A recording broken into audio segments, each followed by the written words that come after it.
우리가 사는 세상은 점점 더 악해져 가고 있습니다.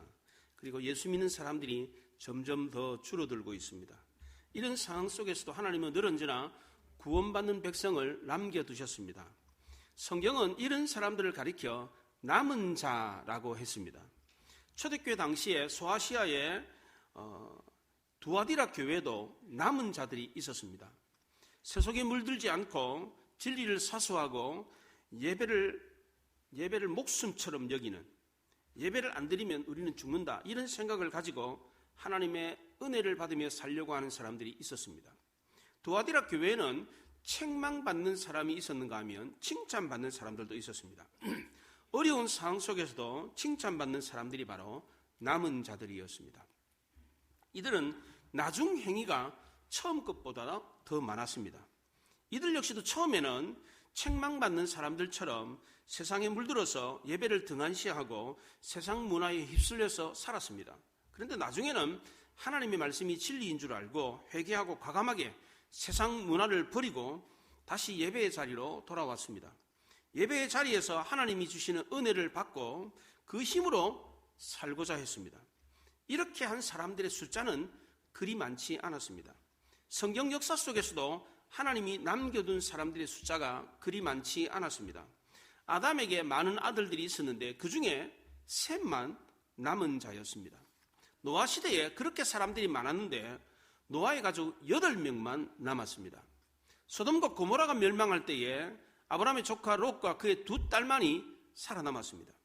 아브라함 시대에 가나안과 갈대아 우르에 많은 사람들이 살았지만 그 중에서 하나님이 부르신 사람은 아브라함이 유일했습니다. 아브라함이 낳은 자녀들이 굉장히 많았는데 그 중에서 하나님이 남기신 자녀는 바로 이삭 하나밖에 없었습니다. 언제나 하나님이 남기시는 사람은 소수였습니다. 이스라엘 분열 왕국 시대에 유대인들이 바벨론의 포로로 끌려갔다가 돌아온 남겨둔 사람도 소수였습니다. 이사야는 이 사람들을 가리켜 그루터기다. 이 나무를 자르고 나면 이렇게 남는 뿌리 말고 뿌리 위에 조금 남는 거 있잖아요. 그 그루터기다. 그렇게 말을 했습니다. 이렇게 남은 사람들이 하나님의 백성이었고 지금 영적인 이스라엘, 교회를 뜻하는 겁니다. 이들은 유대인이나 헬라인이나 구별 없이 창세로부터 종말에 이르기까지 하나님의 은혜로 남겨진 사람들입니다. 하나님이 이 사람들에게 은혜와 긍휼을 베푸시고 권세와 능력을 주어서 하나님의 영광을 드러내게 하고 이것을 통해서 하나님이 영광을 받고 계십니다. 오늘날 우리도 이런 사람들에 속해서 하나님께 영광을 돌릴 수 있어야 합니다. 오늘 말씀을 듣는 우리는 바로 여기에 속한 사람이라는 것을 알고 감사하고 우리도 하나님이 주신 권세와 능력으로 세상을 이기고 세상을 변화시켜서 하나님께 영광을 돌릴 수 있어야 합니다. 오늘 본문에 나오는 이 두아디라 교회의 상황은 지금 우리나라 상황과 굉장히 비슷한 데가 많습니다. 두아디라는 소아시아의 서쪽 해안 끝입니다. 그러니까 터키 서쪽 그러니까 터키를 보면 지도에 터키의 서남쪽입니다. 이스탄불이라고 하는 곳 남쪽입니다. 지명으로 말하면 터키의 서쪽 끝, 그리고 그리스 아테네와 정동쪽에 있습니다. 마니차 지방에 아키사르라고 하는 지명입니다. 지금의 지명이. 옛날 지명은 두아디라인데 지금은 아키사르라고 하는 지명으로 되어 있습니다. 이 아키사르는 흰 성이라는 뜻입니다. 그러니까 마을에 흰 성들이 많은 거예요. 여러분들 이태리나 그 에게 지역에 관광을 가면 이렇게 건물들이 다 페인트 칠을 흰색으로 해가지고 이렇게 돼 있는 이 섬 주변 그 해변에 이렇게 돼 있는 도시들이 많이 있습니다. 이 두아디라도 마치 그런 도시였습니다. 이것은 과거에 알렉산더 대왕이 페르시아를 정복하려고 할 때에 군사 요충지로 썼던 것입니다. 남쪽의 이집트가 북쪽의 아수르 나라를 공격할 때에 거쳐갔던 전쟁의 각축장이었습니다. 늘 언제나 전쟁을 벌이는 그런 장소였습니다. 우리나라도 반도국가이기 때문에 해양국가인 일본과 대륙국가인 중국 틈바구니에 쌓여가지고 늘 언제나 전쟁의 피해를 많이 겪었습니다. 이런 불안한 지정학적인 상황 속에서 살아남을 수 있는 방법은 상업을 통해서 부를 축적하는 것이었습니다. 두아디라도 이런 군사적인 상업적인 요충지로서 중요한 위치에 있었습니다. 그러다 보니까 로마 식민지 시대에는 지정학적인 조건 때문에 무역이 아주 발달했습니다. 특히 제조업이나 염색업이 발달을 했습니다. 빌립보 교회를 세웠던 자색 옷감 장사 루디아라고 하는 여자가 있습니다. 이 여자가 이 두아디라 출신이었습니다. 그 당시에 자색, 이 빨간색은 염색하기가 힘든 색깔이었습니다. 그런데 이 지역은 벌써 이런 염색을 할 수 있을 만큼 염색 기술이 아주 발달했습니다. 그리고 옷을 만드는 이 봉제업이 발달을 했는데, 옷만 만듭니까? 단추도 달아야 되잖아요. 옷을 천으로만 만듭니까? 또 가죽으로도 만들잖아요. 그러니까 염색업, 그리고 봉제업, 그리고 구리를 다듬는 이런 기술, 이런 것들이 다양하게 발달을 했습니다. 이렇게 상업이 발달한 곳에는 늘 언제나 상업조합이 있습니다. 상인들 조직이 있는 겁니다. 이걸 길드라고 합니다. 이 상인 조직들은 저마다 수신이 있습니다. 장사 잘 되게 해달라, 번창하게 해달라, 이런 신을 모셨습니다. 이런 신을 수호하는 무당도 있었고 제사장도 있었습니다. 그리고 조합이 벌리는 축제가 있었습니다. 두아디라 교회는 이런 사회적인 분위기에 영향을 받을 수밖에 없었습니다. 이런 두아디라 교회를 풀꽃과 같은 눈을 가진 주님이, 빛난 주석 같은 발을 가지신 주님이, 하나님의 아들이신 예수님이 지켜보고 있었습니다. 18절에 보면 두아디라 교회 사자에게 편지하라. 그 눈이 불꽃 같고 그 발이 빛난 주석과 같은 하나님의 아들이 이르시되 그랬습니다. 먼저 예수님을 하나님의 아들이라고 했습니다. 그 이유는 그 당시에 이 두아디라는 헬라 문화의 영향을 받아가지고 제우스의 아들 태양신 아폴로를 신으로 섬기고 있었습니다. 제우스의 아들 아폴로가 사람을 보호해주는 것이 아니라 하나님의 아들 예수 그리스도가 사람을 보호하고 구원자다라는 것을 알리기 위해서 예수님을 하나님의 아들이라고 했습니다. 두 번째로 예수님의 눈이 불꽃 같다 그랬습니다. 눈이 불꽃 같다는 말은 이 불이 심판을 의미하는데 의인과 악인을 구분해서 심판하시는 예수님이다, 이렇게 말을 했습니다. 세 번째는 예수님의 발이 빛난 주석 같다, 이렇게 말했습니다. 빛난 주석 같다는 말은 예수님이 빛난 그 보좌에 앉아 계신 영광의 왕이고 통치자로 두아디라 교회를 지켜보고 계시다, 그런 뜻입니다. 두아디라 교회는 소아시아의 7 교회 중에서 가장 볼품없고 초라한 교회였습니다. 교세도 아주 작았고 교회 규모도 작았습니다.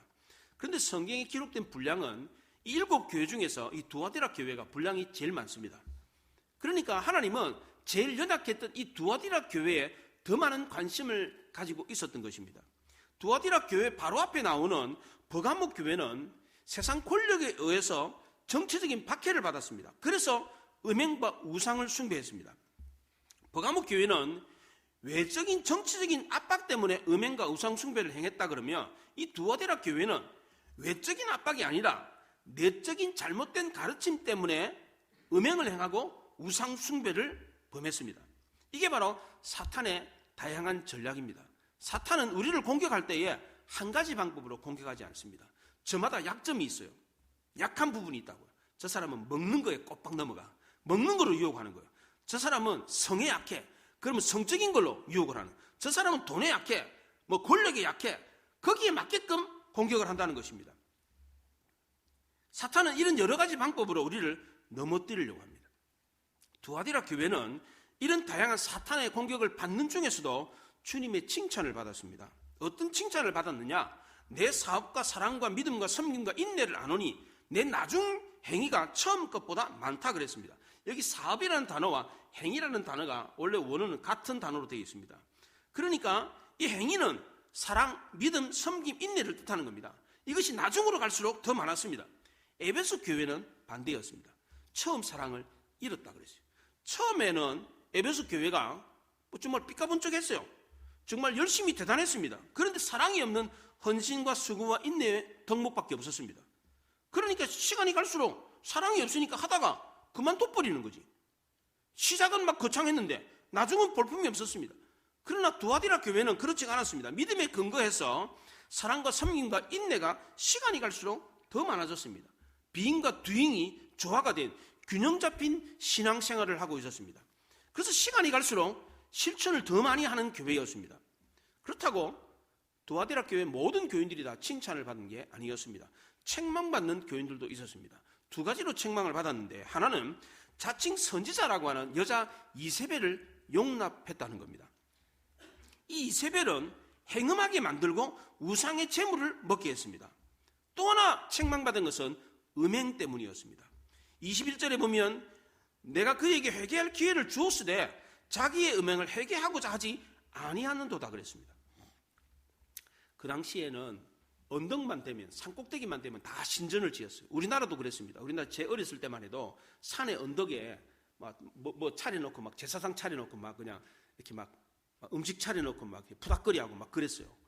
근데 그 나라도 역시 마찬가지예요. 산에 그냥 조금만 높다 싶으면 거기다 다 재단 만들어가지고 뭐 우상숭배하고 그래서 우리나라도 저 강화도에 가면 만이산 꼭대기에 재단 삼아놓고 뭐 비나이다 제사 지내고 그랬잖아요. 예, 그 당시에 그랬어요. 그러니까 산 꼭대기에 그렇게 재단들이 많았어요. 재단들이 많았는데 그 재단에서 일을 하는 여사제들이 밤에는 마을로 내려와가지고 창녀가 되는 거예요. 창녀가. 그 산 꼭대기에서 먹을 게 없으니까 산에서 내려와가지고 몸을 팔아가지고, 예, 그래서 돈벌이 해가지고 그거 먹고 살았어요. 제사장이면서 창녀 역할을 했습니다. 그런 음행을 받아들였습니다. 두아디라는 각종 상업이 발달해서 이 동종 업계의 길드가 구성이 되어 있었는데 길드마다 수호신을 섬기고 있었습니다. 두아디라 교인들도 역시 마찬가지로 이 업종 길드에 가입을 해야만이 먹고 살 수 있었기 때문에 수호신을 안 섬길 수가 없었습니다. 우상만 섬기는 것이 아니라 그 수호신을 섬기는 그 사제들이 음행을 행하는데 거기에 영향을 받을 수밖에 없었습니다. 만약 이것을 거부하면 조합에서 추방을 당합니다. 조합을 추방되면 장사를 할 수가 없어요. 그 두아디라 교인들은 고민이 된 겁니다. 조합을 탈퇴하면 먹고 살 길이 막막하고, 그렇다고 조합에 남아있으면 우상 숭배해야 되고 음행의 영향을 받기 때문에 이러지도 못하고 저러지도 못하는 상황이었습니다. 이때에 먹고 살기 위해서 죄를 짓는 이 양심의 가책을 느끼고 있는 이 성도들에게 그거 괜찮다, 뭐 먹고 살기 위해서 그러는 건데 뭐 괜찮다, 이렇게 말을 하는 사람이 있었습니다. 이 사람이 바로 이세벨이었습니다. 교회를 다니면서 직업상, 사업상 어쩔 수 없이 죄를 범하는 이 사실을 합리화시키는 이런 일을 했어요. 예를 들면 우리나라 같은 경우에 기독교인 정치 지도자가 표를 의식해가지고 절이나 사찰에 가가지고 합장을 하고 예불을 올리는 사람들이 있습니다. 사업 목적으로 외국의 바이어들을 접대한다고 2차, 3차까지 다니면서 음행을 행하는 사람들이 있습니다. 뭐 아가씨들 데리고 가가지고 이렇게 막 접대하고 막 이런 거 합니다. 이렇게 해도 됩니까? 제가 전에 심호했던 사랑의 교회에 운물가 선교회가 있었어요. 이 운물가 선교회는 강남역에 그 술집 사창가 그 율랑 여성들을 대상으로 복음을 증거하는 선교회였습니다. 이 선교회 전도를 받아가지고 율랑 여성들이 교회를 왔는데 난리가 났어요. 율랑 여성들이 교회 와가지고 교인들 중에 아는 사람이 있는 거예요. 사장님 안녕하세요. 이 교회 다니시나 봐요? 사랑이 예배 마치면 그 마당에서 다들 인사를 하거든요. 막 그 아가씨들 뭐 야한 옷을 입고 막 그냥 사장 진하게 한 여자들이 와가지고 막 사장님 그러면서 막 인사를 하니까 이거 난리가 난 거지 이게. 율랑 여성이 인사를 했다는 거는 거기 갔다는 거예요 이게. 교회를 다니면서 뇌물 받아 먹고 교회 다니면서 사창가 다니고 음란을 행하는 사람들이 있다는 겁니다.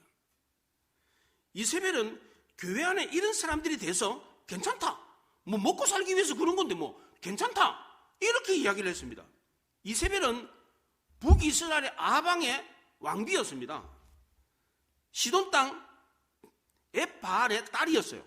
바알과 아세라를 섬기는 왕국의 공주였어요. 그 공주가 북이스라엘 나라에 시집을 와가지고 왕비가 된 겁니다. 근데 시집을 올 때 그냥 온 게 아니고 어릴 때부터 섬겼던 바알과 아세라 우상을 갖고 온 겁니다. 혼자만 섬긴 게 아니라 큰 우상을 만들어 놓고 온 이스라엘 백성들을 우상을 숭배하게 했습니다. 여왕 그 왕비니까 얼마나 그 영향력이 컸겠습니까? 온 이스라엘을 물들게 했습니다. 이것만이 아닙니다. 자기 딸을 남쪽 유다 나라에 시집을 보냈어요. 시집을 보냈는데 그 남편이 죽어버렸어요. 남편이 죽었는데 그 아들도 죽으니까 모든 왕자들을 모조리 다 죽이고 이 아달랴라고 하는 이 이세벨의 딸이 왕비가 됐어요. 왕이 됐어요. 여왕이 됐어요. 모조리 다 죽여버렸어요. 그런데 다행히 제사장을 통해 가지고 요아스라는 왕자 한 사람이 살았어. 그래서 다윗 왕가가 끊어지지 않은 거예요. 이 다윗의 후손 중에 메시아가 태어나야 되는데 요아스마저 죽어버렸으면 메시아가 태어날 수가 없고 대가 끊겨버리는 겁니다. 그런 일까지 하려고 했던 집안이었습니다. 본문에서 말하는 이 이세벨은 출중한 미모와 영적인 은사를 가지고 두아디라 교회에서 성도들에게 음행과 우상 숭배를 행하게 했습니다. 열왕기하 9장에 보면 이 이세벨이 음행뿐만 아니라 술수도 행했다고 합니다. 모세가 바로 왕 앞에서 지팡이를 던졌더니 뱀이 됐잖아요. 그랬더니 애굽의 술객들도 지팡이를 던져가지고 뱀을 만들었어요. 이 이세벨 역시도 이 바알과 아세라를 섬기면서 술수를 행하는 선지자였습니다. 그래서 20절에 자칭 선지자다 그렇게 말을 했습니다. 주님은 이런 이세벨의 거짓 가르침에 넘어간 두아디라 성도들을 책망했습니다. 그때까지만 해도 사람들은 우상을 섬기든지 아니면 하나님을 섬기든지 뭔가를 섬겼어요. 그런데 17세기, 18세기 산업혁명이 발달하면서 과학이 급속도로 발달을 하게 된 겁니다. 그러면서 사람들의 의식이 바뀌었어요. 과학이 발달되기 전까지는 모든 것을 종교로 설명했습니다. 비가 안 내리면 신이 노해서 비가 안 내린다. 번개가 치면 신이 사람들을 꾸짖는다. 파도가 거세면 신이 분노해서 파도가 친다. 이렇게 말했습니다. 그래서 막 기우제 드리고 막 재물 드리고 막 구두를 하고 푸닥거리 하고 막 그랬습니다. 과거에는 종교가 필수였습니다. 안 믿으면 안 됐습니다. 근데 지금은 종교가 어떻습니까? 필수가 아니라 선택입니다. 믿어도 되고 안 믿어도 됩니다. 믿는다고 해도 뭔가 유익이 없다 싶으면 안 믿습니다. 과거에는 종교는 유익을 위한 종교가 아니었습니다. 모든 사람이 다 믿었어요. 필수 사항이었기 때문에 안 믿으면 안 되는 겁니다. 비가 안 오면 기우제를 반드시 드려야만 됐습니다. 심지어 사람까지 잡아 죽였습니다. 그 심청전에 보면 뱃사람들이 백기를 잔잔하게 해달라고 그 임당수에 심청이를 쥐고 던지잖아요. 왜냐하면 그 시대에는 종교가 필수였기 때문입니다. 근데 지금은 어떻습니까? 임당수의 심청이 안 던져도 돼야. 왜 파도가 일어납니까? 바람이 불어서 파도가 일어나는 건데 그걸 알잖아요. 우리가 과학적인 지식을 통해서 알았기 때문입니다. 그래서 이제는 종교가 필수 사항이 아니라 선택 사항이 되기 때문에 믿어도 되고 안 믿어도 되는 겁니다. 그런데 굳이 종교를 믿는다면 왜 믿겠습니까? 자기에게 유익이 있기 때문입니다. 근데 믿다가 안 믿는 이유는 유익이 안 되니까 안 믿는 겁니다. 믿다가 뭐 예수 믿어도 뭐 별 거 없네, 뭐 좋은 것도 없네. 예수 안 믿어버리는 거예요. 기독교도 이런 영향 하에서 인간의 유익을 위한 종교로 전락해버렸습니다. 기독교조차도 이렇게 변질되었기 때문에 오늘 본문에 나오는 거짓 이세벨의 가르침에 쉽게 넘어갈 수밖에 없었습니다. 이세벨이라고 하는 거짓 선지자가 두아디라 교회에 왔을 때 왜 두아디라 성도들이 쉽게 넘어갔습니까? 이세벨은 기독교를 자기 유익을 위한 종교로 만들어버렸기 때문입니다. 나를 위한 기독교, 나를 위한 성경, 나를 위한 하나님, 나를 위한 예배라고 생각을 하니까 이 이세벨의 가르침이 너무나도 귀에 쏙쏙 들어오는 거예요. 예수 믿으면 복 받는데, 예수 믿으면 사업 잘 된대, 예수 믿으면 병도 낫는데, 이러니까 막 귀에 쏙쏙 들어와가지고 막 교회로 오는 거예요. 막 그냥. 이세벨이 어떤 거짓된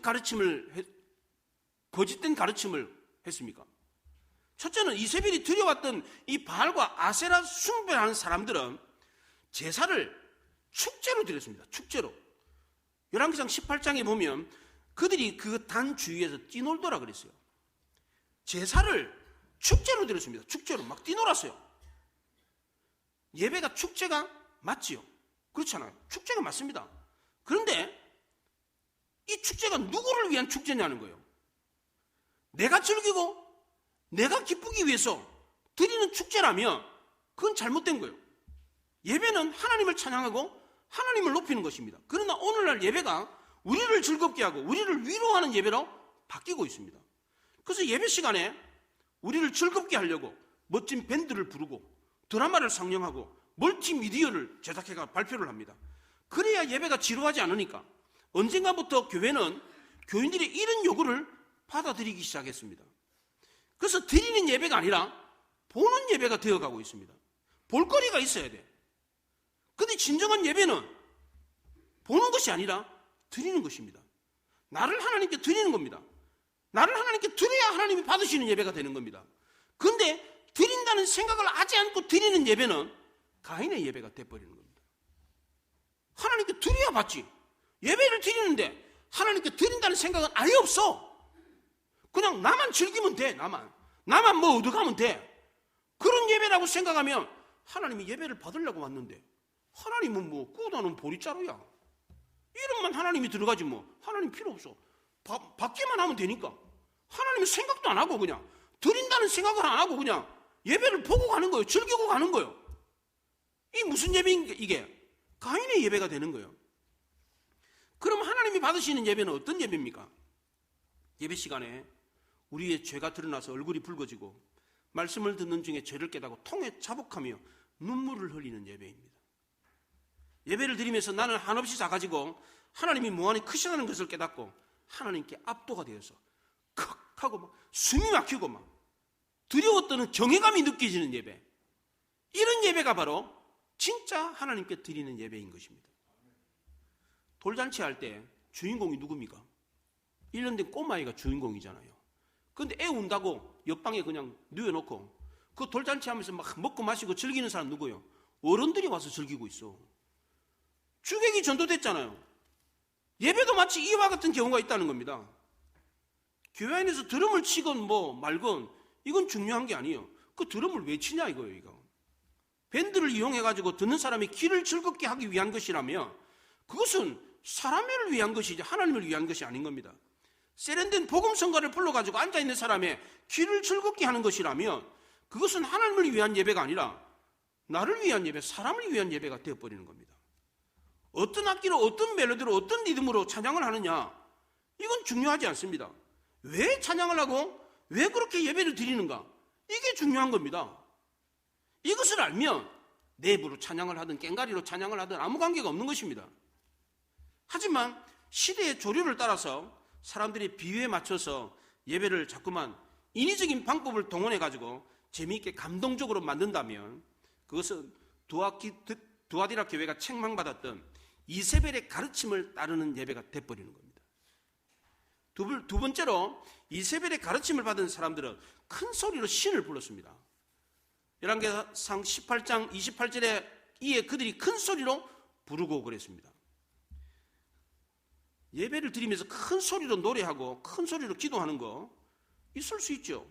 그러나 여기서 이세벨이 예배를 드리라고 했던 이 예배의 자리에서 예배 드리는 사람들이 큰 소리로 불렀던 것은 단순히 큰 소리로 신을 부른 게 아닙니다. 큰 소리로 신을 불렀던 것은 확신이 없어가지고 조바심이 나서 그런 겁니다. 신이여 신이여 바알이여 바알이여 불렀는데 아무런 반응이 없는 거예요. 그러니까 빨리 지금 대답을 해야 되는데 지금 바알하고 바알의 숭배자들하고 엘리야하고 지금 누가 참신인지 지금 싸움을 하고 있는데 바알을 불렀는데 응답이 없으니까 막 큰 소리로 바알을 불렀어요.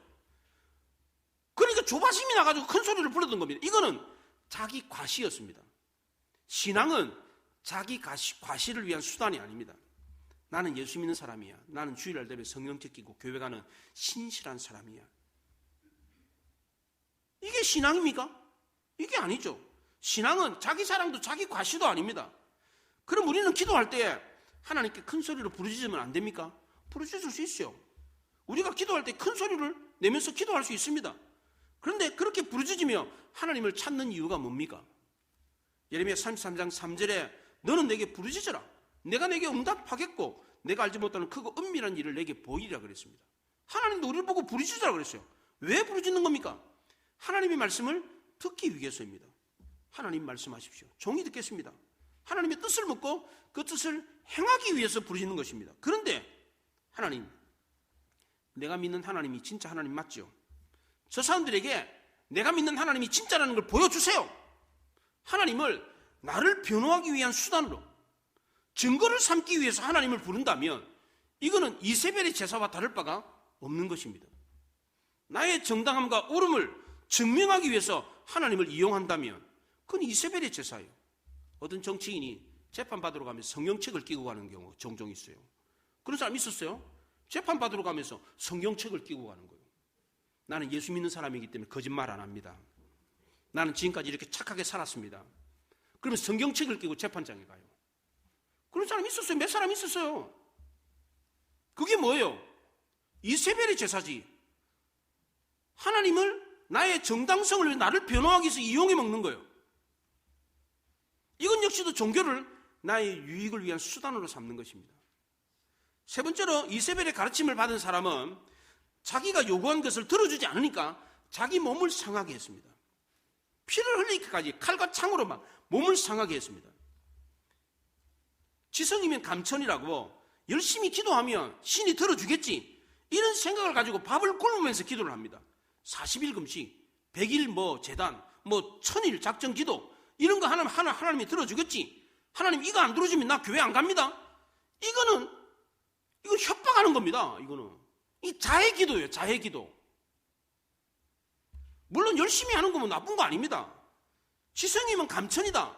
이거는 신을 달래가지고 뭔가를 얻으려고 내가 이만큼 하니까 하나님도 이만큼 해주셔야 됩니다. 내가 신앙생활 몇 년 했는데, 내가 40년, 50년 신앙생활 했는데 나를 이렇게 힘들게 하시면 어떡합니까? 이거는 하나님 협박하는 겁니다. 이런 식의 기도 방법은 불교에서 나온 겁니다. 불교에서는 신의 노용을 사지 않으려고 노력을 합니다. 신을 달래기 위해서 눈물겨운 치성을 드립니다. 신을 귀찮게 쪼르면 언젠가는 신이 고집을 꺾고 들어준다, 이렇게 생각을 합니다. 이런 식의 기도는 내가 신을 조종하는 겁니다. 우리가 믿는 하나님은 우리에게 조종당하는 분이 아닙니다. 미신과 신앙이 다릅니다. 미신도 믿는 거고 신앙도 믿는 겁니다. 그런데 어떻게 다릅니까? 미신은 내가 어떤 것을 신에게 드려가지고 신을 달래가지고 뭔가를 얻어내기 위해서 믿는 게 미신입니다. 나는 변화될 게 없고 신을 변화시켜가지고 내 목적을 달성하는 게 미신입니다. 그런데 신앙은, 절대자이신 신은 인간이 자지우지할 수 없다는 것을 분명히 알고 신 앞에서 내가 깨어지고 내가 변화되는 것입니다. 그런데 오늘날 많은 신앙인들은 자기 유익을 위해서 하나님조차도 조종을 하려고 그래요. 내가 이만큼 했으니까, 내가 이렇게 금식하고, 내가 이만큼 예배드리고, 내가 이만큼 헌금하고, 내가 이만큼 봉사했으니까 하나님 복을 주셔야죠, 이렇게 말하는 사람이 있어요. 이렇게 생각하고 신앙생활하는 사람이 있습니다. 왜 바알의 추종자들이 자기 몸을 자해했습니까? 자기 유익을 위해서였습니다. 자기네들이 믿는 신이 진짜라는 것을 알리기 위해서, 그걸 증명해 보이기 위해서 몸을 막 자해를 했어요. 하나님이 진정으로 받으시는 예배는 나의 영광을 위한 예배가 아니라 하나님의 영광을 위한 예배입니다. 나를 위한 것이 아니라 하나님을 위한 것입니다. 네 번째로 이세벨의 가르침을 받았던 사람들은 미친 듯이 예언을 했습니다. 열왕기상 18장 29절에 그들이 미친 듯이 떠들었다 그랬어요. 미친 듯이 막 예언을 했어요. 성경에도 예언이 있죠. 그런데 성경에서 말하는 예언은 우리가 생각하는 미래를 나타내고 그런 게 아닙니다. 성경에서 말하는 예언은 하나님의 도우심을 받아서 성경을 잘 풀어서 해석하는 것이 예언입니다. 그래서 바울은 예언하기를 원한다, 그렇게 말했는데 그 예언은 설교를 말하는 겁니다. 설교. 하지만 바알의 신봉자들이 했던 예언은 말 그대로 미친 예언이었습니다. 주변에 이런 예언을 하는 사람들이 종종 있습니다. 예를 들면 나는 하나님의 특별 계시를 받았다, 맨날 며칠 날 구세주가 오신다, 이런 얘기를 합니다. 하나님이 내게 말씀하셨는데 너 그 사업하면 망한대, 너 그리로 이사가면 망한대, 이렇게 말을 하는 사람이 있습니다. 이런 사람들이 말에 속으면 안 됩니다. 왜 바알의 추종자들이 미친 듯이 예언을 했습니까? 자기네들이 옳다는 것을 증명하기 위해서였습니다. 왜 이단들이 이상한 예언을 합니까? 자기네들만 옳다는 걸 증명하려고 하기 때문입니다. 다른 교파를 이단이라고 부릅니다. 어떤 특정한 날을 이야기하면서 그날 주님이 오신대요. 14만 4천 명 이야기하면서 자기네들만 그 숫자에 들었고 나머지는 그 숫자에 들지 않았기도 구원 못 받았다, 자기네들만 진짜 믿음의 사람이다, 이렇게 얘기합니다. 왜 그렇게 합니까? 자기네들은 옳다는 것을 드러내기 위해서입니다. 결국 이 사람들의 주장들이 다 뭡니까? 누구를 위한 겁니까? 신을 위한 게 아니라 자기를 위한 것이었습니다. 자기네들만 구원받고 천국 갈 사람이라는 것을 부각시키기 위해서 그렇게 미친 듯이 예언을 하고, 무슨 신을 받았다 그러고 신의 음성을 들었다 그러고 막 축제를 벌이고 과음을 지르고 막 그럽니다. 이처럼 오늘날 종교가 인간의 유익을 위한 도구로 전락해 버렸습니다.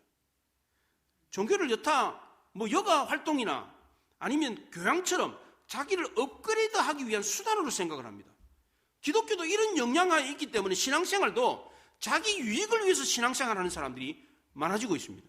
교회를 찾아도 옛날에는 정말 어려운 교회 가가지고 좀 봉사하고 섬기고 그렇게 하기 위해서 교회를 찾는데 이제는 그게 아니고 정말 편안하게 신앙생활 하려고 그렇게 교회를 찾아요. 하나님이 이런 사람에 대해서 어떻게 하신다고 합니까? 심판하겠다고 그랬습니다. 22절에 볼지어다 내가 그를 침상에 던질 것이요. 또 그와 더불어 간음한 자들도 만일 그 행위를 회개하지 아니하면 큰 환난 가운데 던지고 그랬어요. 침상에 던진다는 말은 침상에 던져가지고 일어나지 못하게 한다 그런 겁니다. 병이 있는 침상, 병상에 누는 침상에 던지겠다는 겁니다. 하나님이 우상 숭배하고 음행하는 사람 질병의 심판을 내리겠다고 했습니다. 왜 질병의 심판을 내립니까?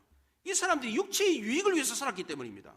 또 더 무서운 심판은 23절에 내가 사망으로 그의 자녀를 죽이겠다고 그랬어요. 사망으로라는 말은 질병으로 역병으로 자녀들을 죽이겠다. 여기 자녀들은 이세벨의 자녀를 말하는 겁니다. 이세벨의 추종자들. 실제로 아합과 이세벨 사이에 자녀들이 아들들이 딸에 대한 거는 잘 모르겠고 성경에 아들들이 70명이래. 아들들이 70명. 그 아들들 70명이 예후한테 한 날에 그냥 몽땅 다 죽어버렸어요. 예, 몽땅 다 죽었습니다. 이것을 암시해서 이세벨의 아들들, 이세벨을 추종하는 사람을 모조리 죽이겠다 그렇게 말했어요. 이렇게 하시는 이유가 뭡니까? 하나님은 그 행위대로 갚으시는 분이기 때문입니다. 그렇다면 오늘날 우리는 어떻게 신앙생활을 해야 되겠습니까? 지금 우리가 신앙생활하고 있는 모습이 이세벨의 제사를 따르는 신앙생활인지 하나님의 말씀대로 신앙생활하는 건지 점검해 봐야 됩니다. 우리가 이세벨의 합리화에 속아서 신앙생활하는 건지 아니면 하나님의 말씀대로 신앙생활하는지 어떻게 알 수 있습니까? 두 가지를 점검해 보면 쉽게 알 수 있습니다. 하나는 나의 필요와 유익을 위해서 신앙생활하는지 아니면 하나님을 위해서 신앙생활하는지 이것 보면 알 수 있습니다. 하나님을 위한 것인지 나를 위한 것인지 신본주의인지 인본주의인지 이것 보면 금방 알 수가 있습니다. 또 하나는 내가 하나님을 인격적으로 알아가고 있는지 이걸 보면 내가 진짜 신앙생활을 제대로 하고 있는지 알 수 있습니다. 내가 원하는 것이 하나님이 주신 어떤 것인지 아니면 하나님이 어떤 분이신지를 알고 싶어하는 것인지를 보면 내 신앙의 진면목을 알 수가 있습니다. 예배를 드리면서 늘 언제나 하나님께 구하는 것이 하나님이 내게 주시는 것이라면 나는 지금 기복신앙을 하고 있는 겁니다. 복받기 위해서 예배드리고 복받기 위해서 봉사하고 복받기 위해서 찬양하고 복받기 위해서 기도하는 것입니다. 그런데 예배를 드리면서 조금씩 하나님을 알아간다면 그것은 정말 나는 하나님을 믿고 하나님을 예배하며 신앙생활하는 것입니다. 감람산에서 바알과 아세라 추종자들과 엘리야가 누가 참신인 것을 놓고 다퉜어요. 싸웠는데 이 싸움을 하게 된 이유가 뭡니까? 왜 갈멜산에서 누가 참신인지 한번 알아보자, 한번 해보자, 붙어보자 전쟁을 했어요. 왜 그랬습니까? 비가 안 와서 그렇습니다. 3년 6개월 동안 이스라엘에 비가 안 내렸기 때문에 누가 참신인가 한번 알아보자 이렇게 다툰 겁니다. 그러면 비를 내리시는 신이 참신이다 라고 해야지 옳지 않습니까? 지금 비가 안 왔기 때문에 지금 누가 참신인지 지금 알아보자고 하는 거니까 비를 내리는 신이 참신이다 이렇게 해야 맞잖아요. 그런데 엘리야는 뭐를 내리는 신이 참신이라 했습니까? 비가 아니고 불이라고 그랬습니다. 지금 뜨거워 죽겠는데 무슨 불이 필요해? 그렇잖아요. 비가 내려야지 시원하게. 근데 왜 불을 내려달라고 했습니까? 지금 이스라엘은 비가 필요합니다. 근데 왜 불을 내려달라고 했어요? 인간이 하나님께 드리는 제사 예배는 인간의 필요를 위한 것이 아니라 하나님을 위한 것이었기 때문입니다. 만약 그때 비가 내렸더라면 이스라엘 사람들은 누가 참신이라고 했겠어요? 비가 내렸으니까 구름신, 비를 내리는 바알이 참신이라고 했을 겁니다. 그런데 엘리야는 비가 아니라 불을 내리는 신이 참신이라고 하자 그랬습니다. 왜 그랬습니까? 인간의 필요를 채워주기 위해서가 아니라 하나님이 참신인 것을 알리기 위해서였습니다. 하나님이 불을 내려주었을 때 엘리야는 하나님이 참신인 것을 인격적으로 알았습니다. 그래서 그 일이 있고 난 뒤에 곧바로 아합 왕에게 하나님이 비를 내려줄 겁니다 이렇게 말을 했어요. 열왕기상 9장 41절에 엘리야가 아합에게 이르되 올라가서 먹고 마시소서 큰 빗소리가 나나이다 그랬어요. 엘리야가 이렇게 말할 때에 큰 빗소리가 진짜 들렸습니까? 들린 게 아닙니다. 하늘에 구름 한 점 없었습니다. 근데 왜 엘리야는 믿음으로 큰 빗소리가 들립니다 이렇게 말했습니까? 하나님이 어떤 분이신지를 알았기 때문입니다. 불을 내리시는 하나님은 비도 내릴 수 있는 분이라는 걸 알았기 때문입니다. 그러니까 비는 이거 아무것도 아닌 거예요. 이게 불이 내려가지고 그 재단에 있는 모든 걸 다 핥아버렸어요. 다 태워버렸어요. 그걸 보고 난 뒤에 이게 내가 믿는 하나님인데 뭐 이렇게 불을 내려가지고 재물도 싹 그냥 태워버리는데 비 못 내리겠습니까 이거? 그걸 알았기 때문입니다. 엘리야는 진정한 예배 제사는 인간의 필요를 위한 것이 아니라 하나님의 영광을 위한 것이라는 것을 알았습니다. 이렇게 예배를 드렸을 때 엘리야는 하나님이 어떤 분인가를 알았습니다. 이 확신이 있었기 때문에 하늘에 구름이 한 점 없는데도 불구하고 하나님이 비를 내려줄 것을 확신했습니다. 이게 바로 올바른 신앙입니다. 하나님을 위해서 예배를 드리고 하나님이 어떤 분인가를 알기 원하는 사람이 바로 올바른 신앙생활을 하는 것입니다. 하나님은 이런 사람들에게 어떤 상급을 주었습니까? 첫째는 만국을 다스리는 권세를 주었습니다. 누가복음 22장에 내 아버지께서 나라를 내게 맡기신 것 같이 나도 너희에게 맡겨 너희로 내 나라에 있어 내 상에서 먹고 마시며 또는 보좌에 앉아 이스라엘 12지파를 다스리게 하려 하노라 그랬어요. 예수님도 우리에게 권세를 주어가지고 이스라엘 12개 지파 세상을 다스리는 권세를 준다고 했습니다. 또 하나는 28절에 새벽별을 주겠다고 했습니다. 이 새벽별은 예수 그리스도를 뜻합니다. 요한계시록 22장 16절에 나 예수는 교회를 위하여 내 사자를 보내어 그것들을 너희에게 증언하게 하였노라. 나는 다윗의 뿌리요 자손이니 곧 광명한 새벽별이니라 그랬어요. 하나님이 새벽별이신 예수 그리스도를 우리에게 준답니다. 하나님을 위해서 신앙생활하고 하나님의 영광을 드리는 성도에게 하나님은 예수 그리스도를 통해서 영원한 생명을 주겠다고 했습니다. 그래서 사도 바울은 그런즉 너희는 먹든지 마시든지 무엇을 하든지 하나님의 영광을 위해서 하라 그랬습니다. 우리가 올바로 신앙생활을 하면 뭘 하든지 간에 부족함이 없어요. 구하지 않아도 하나님을 위해서 살면 우리가 필요한 거 하나님이 다 채워주는 거예요. 예. 우리도 뭘 하든지 하나님의 영광을 위해서 하고 하나님을 알아감으로 만국을 다스리는 놀라운 상급을 받고 영생을 누리는 복을 누릴 수 있기를 바랍니다.